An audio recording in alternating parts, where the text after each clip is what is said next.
బంగాళాఖాతంలో ఏర్పడిన అల్పపీడన ప్రభావంతో తెలంగాణ వ్యాప్తంగా భారీ వర్షాలు కురుస్తున్నాయి. గత కొన్ని రోజులుగా విస్తారంగా కురుస్తున్న వర్షాలకు వాగులు వంకలు పొంగి పొర్లుతున్నాయి.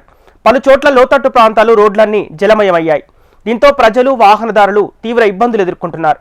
ఇదిలా ఉంటే మరో 3 రోజుల పాటు రాష్ట్రంలో ఇదే వాతావరణ పరిస్థితి ఉందంటున్నారు వాతావరణ శాఖ అధికారులు.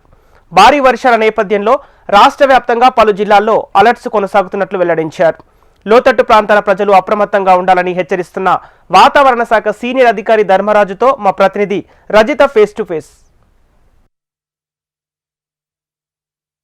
బంగాళాఖాతంలో ఏర్పడిన అల్పపీడన ప్రభావంతో రాష్ట్ర వ్యాప్తంగా విస్తారంగా వర్షాలు పడుతూ ఉన్నాయి. కొన్ని జిల్లాల్లో అత్యంత భారీ వర్షాలు, మరికొన్ని జిల్లాల్లో అతి భారీ వర్షాలు, ఇంకొన్ని జిల్లాల్లో భారీ వర్షాలు కురుస్తున్నాయి.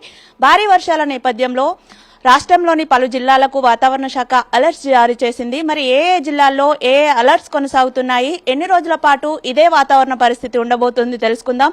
మనతో పాటు వాతావరణ శాఖ సీనియర్ అధికారి ధర్మరాజు గారు ఉన్నారు. సార్ని అడిగి మరిన్ని విషయాలు తెలుసుకుందాం. సార్ చెప్పండి, మనం చూస్తున్నాము గత కొన్ని రోజులుగా రాష్ట్ర వ్యాప్తంగా భారీ వర్షాలు కురుస్తున్నాయి. సో రీజన్ ఏంటి, ఎన్ని రోజుల పాటు ఈ వాతావరణ పరిస్థితి కొనసాగే అవకాశం ఉంది? ప్రస్తుతం కనుక చూసుకున్నట్లయితే గత 3 రోజులుగా కూడా 13వ తారీఖు నుంచి బంగాళాఖాతంలో ఒక అల్పపీడనం అనేది ఏర్పడిన తర్వాత అది పర్సిస్టెంట్గా కొనసాగడం వల్ల మనకి తెలంగాణ రాష్ట్రంలో రానున్న 3 రోజులు కూడా భారీ నుంచి అతి భారీ, కొన్ని చోట్ల అత్యంత భారీ వర్షాలు కూడా నమోదయ్యే అవకాశం అయితే కనిపిస్తుంది. సో ఈ అల్పపీడన ప్రభావం 18 వరకు కొనసాగి తర్వాత క్రమేపీ బలహీనపడే అవకాశం కూడా స్పష్టంగా కనిపిస్తుంది. దీనికి అనుసంధానంగా ప్రస్తుతం కనుక చూసుకున్నట్లయితే ఇటు ఈశాన్య అరేబియా మహాసముద్రం నుంచి కూడా ఒక ద్రోణి అనేది కొనసాగుతూ ప్రస్తుతం ఇది చూసుకున్నట్లయితే దక్షిణ ఛత్తీస్గఢ్, అలాగే చూసుకున్నట్లయితే ఉత్తర మహారాష్ట్ర రాష్ట్రం గుండా ఇది ఈ అల్పపీడన ప్రాంతం వరకు కూడా కొనసాగడం వల్ల ఈ రెండింటి యొక్క ఒక విధంగా చూసుకున్నట్లయితే రెండింటి యొక్క సినాప్టిక్ కండిషన్స్ వల్ల కూడా మనకి రానున్న 2-3 రోజులు కూడా రాష్ట్రంలో విస్తారంగా వర్షాలు అయితే కొనసాగే అవకాశం కనిపిస్తుంది. సో ఈ వర్షాల నేపథ్యంలో ఏ జిల్లాల్లో ఎలాంటి అలర్ట్స్ కొనసాగుతున్నాయి? ముఖ్యంగా చూసుకున్నట్లయితే వర్ష తీవ్రతను బట్టి ఇప్పటికే కొన్ని జిల్లాలు సుమారు ఈ రోజు కనుక చూసుకున్నట్లయితే 7 జిల్లాలకు మనం ఈ యొక్క రెడ్ హెచ్చరికలు అనేవి జారీ చేయడం జరిగింది. ఇక్కడ కనుక చూసుకున్నట్లయితే ఆదిలాబాద్, అలాగే కొమరంభీం, ఆసిఫాబాద్, అలాగే మంచిర్యాల్, జయశంకర్, భూపాల్పల్లి, మోల్గు, భద్రాద్రి కొత్తగూడెం, మహబూబాబాద్ ఈ యొక్క 7 జిల్లాలకు ఆరెంజ్ హెచ్చరికలు అనేవి జారీ చేయడం జరిగింది. సో సుమారు ఇక్కడ అంచనా ప్రకారం 21 సెంటీమీటర్ వరకు కూడా వర్షపాతం అనేది తీవ్రతతో కూడిన వర్షపాతం అనేది నమోదయ్యే అవకాశం అయితే కనిపిస్తుంది.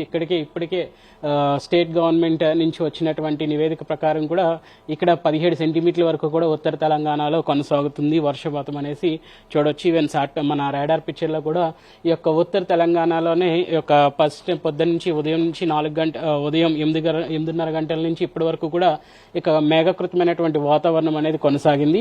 అలాగే చూసుకున్నట్లయితే సుమారు 8 జిల్లాలకు ఆరెంజ్ హెచ్చరికలు అనేవి జారీ చేయడం జరిగింది. ఇక్కడ కనుక చూసుకున్నట్లయితే 7 సెంటీమీటర్ల నుంచి సుమారు మనకి 11 సెంటీమీటర్ల వరకు కూడా సుమారు 11 సెంటీమీటర్ల నుంచి చూసుకున్నట్లయితే మనకి 20 సెంటీమీటర్ల వరకు కూడా ఈ యొక్క ఆరెంజ్ కలర్ ఏదైతే జిల్లాలకు ఇచ్చామో ఖమ్మం, సూర్యాపేట్, వరంగల్, హనుమకొండ, అలాగే చూసుకున్నట్లయితే కరీంనగర్, పెద్దపల్లి, జగిత్యాల్, నిర్మల్ ఈ యొక్క జిల్లాలకు సుమారు మనకి 11 సెంటీమీటర్ల నుంచి 20 సెంటీమీటర్ల వరకు కూడా వర్షపాతం అనేది పడే అవకాశం ఉన్నట్టు అంచనా వేయడం జరిగింది. ఇంకా మిగిలిన జిల్లాలు ఒక నారాయణపేట్, అలాగే చూసుకున్నట్లయితే జోగులాంబ, గద్వాల్, వనపర్తి మినహాయించి మిగిలిన జిల్లాల్లో కూడా భారీ వర్ష సూచనలు అనేవి ఈ రోజు రేపు కూడా కొనసాగే అవకాశం కనిపిస్తుంది. సో మనం జూన్, జూలై వరకు కూడా కొంత లోటు వర్షపాతంలో ఉన్నాము. ఆగస్టులో విస్తారంగా వర్షాలు పడుతున్నాయి. సో ఇప్పుడు ఎంతవరకు లోటు వర్షపాతం భర్తీ అయింది, మనం ప్లస్లోకి వచ్చామా? ఒక విధంగా చూసుకున్నట్లయితే గత 13వ తారీఖు నుంచి ఇప్పటి వరకు కూడా కొనసాగిన వర్షాలు, భారీ వర్షాలు, కొన్ని చోట్ల అతి భారీ వర్షాలు, తీవ్రతతో కూడినటువంటి అత్యంత భారీ వర్షాలు కూడా గత 2-3-4 రోజుల నుంచి కూడా నమోదవుతున్నాయి.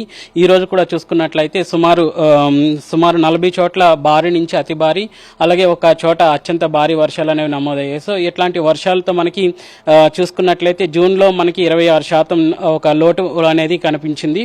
అలాగే జూలైలో వచ్చేసరికి ఈ లోటు కాస్త ఒక 5% వరకు కూడా తగ్గిందని చెప్పొచ్చు. 5% వరకు కూడా లోటు ఉన్నది. ఇప్పుడు ప్రస్తుతానికి మనం చూసుకున్నట్లయితే 8% అధికంగా మనం తెలంగాణ రాష్ట్రంలో వర్షపాతం నమోదైందనే గణాంకాలు మనం చూడొచ్చు. సో సో ఇప్పటి వరకు ఏ జిల్లాల్లో అత్యధికంగా వర్షపాతం నమోదైంది సార్? ఒక విధంగా చూసుకున్నట్లయితే నాగర్ కర్నూలులో కూడా మనకి ఎక్కువగా అధికంగా వర్షపాతం అనేది నమోదైంది. ప్రస్తుతం ఈ రోజు కూడా చూసుకున్నట్లయితే ఉత్తర తెలంగాణలో అంతా కూడా వర్ష తీవ్రత అనేది కొనసాగుతుంది. కాబట్టి ఈ నిన్నటి వరకు కూడా ఒక విధంగా 10% అధికంగా ఉన్న జిల్లాలన్నీ కూడా కొంచెం ఎక్కువగానే మోతాదులో మనకి ఒక వర్షపాతం అనేది అధికత అనేది కొనసాగే అవకాశం కనిపిస్తుంది. వర్షాలతో పాటు ఉరుములు మెరుపులు ఈదురుగాలుల ప్రభావం ఏమైనా కనిపిస్తుంది? రానున్న 4 రోజులు కూడా ఇటు భారీ వర్షాలతో పాటు భారీ అతివ భారీ అత్యంత భారీ వర్షాలతో పాటు ఈదురుగాలుల ప్రభావం కూడా రాష్ట్రం మీద స్పష్టంగా కనిపిస్తుంది. ముఖ్యంగా చూసుకున్నట్లయితే ఈ యొక్క భారీ వర్షాలతో పాటు ఈదురుగాలు గంటకు 30 నుంచి 40 కిలోమీటర్ల మేర తీవ్రతతో కూడి అలాగే ఉరుములు మెరుపులతో కూడిన వాతావరణం కూడా కొనసాగే అవకాశం స్పష్టంగా కనిపిస్తుంది. ఈ భారీ వర్షాల నేపథ్యంలో రాష్ట్ర ప్రజలకు ఎలాంటి సూచనలు చేస్తారు? ముఖ్యంగా చూసుకున్నట్లయితే ఇప్పటికే ప్రభుత్వ శాఖ వారికి 13వ తారీఖు నుంచి కూడా నివేదిక అనేది ఎప్పటికప్పుడు వాళ్ళకి పంపించడం అనేది కూడా పంపిస్తున్నాము. అలాగే ఏ జిల్లాల్లో భారీ వర్షాలు పడుతున్నాయో అనేది కూడా రాష్ట్ర అధికారులకు ఎప్పటికప్పుడు పంపించడం ద్వారా వాళ్ళు సహాయక బృందం వారిని డిప్యూట్ చేయడం, ఏ లోతట్టు ప్రాంతాల జిల్లాల్లో వారీగా కూడా చూసుకున్నట్లయితే ఏ జిల్లాల వారీగా లోతట్టు ప్రాంతాలు ఉన్నాయో ఆ లోతట్టు ప్రాంతాలను గుర్తించడం, ఒకవేళ ఆ జిల్లాల్లో కనుక ఇటు నీటి మడుగులు కానీ నీటి కుంటలు కానీ ఒక వరదను సూచించేటువంటి వర్ష తీవ్రత కొనసాగినట్లయితే ముందస్తుగానే సహాయక బృందం వారు ఒక విధంగా చేరి అక్కడ ఇటు నీటి మట్టాన్ని పెరగకుండా అట్లాగే జన నష్టం వాటిల్లకుండా ఎప్పటికప్పుడు చర్యలు తీసుకుంటుంటారు. భారీ వర్షాల నేపథ్యంలో ఈ రోజు అయితే 7 జిల్లాలకు రెడ్ అలర్ట్ ప్రకటించినట్టుగా వాతావరణ శాఖ అధికారులు చెప్తూ ఉన్నారు. దీంతో పాటు 9 జిల్లాల్లో ఆరెంజ్ అలర్ట్ కొనసాగుతుంది. మరో 4 రోజుల పాటు కూడా రాష్ట్ర వ్యాప్తంగా ఇదే వాతావరణ పరిస్థితి నెలకొననున్న నేపథ్యంలో ప్రజలంతా జాగ్రత్తగా ఉండాలని వాతావరణ శాఖ అధికారులు సూచిస్తున్నారు. వీడియో జర్నలిస్ట్ ప్రసాద్ తో రజిత, HM టీవీ, హైదరాబాద్.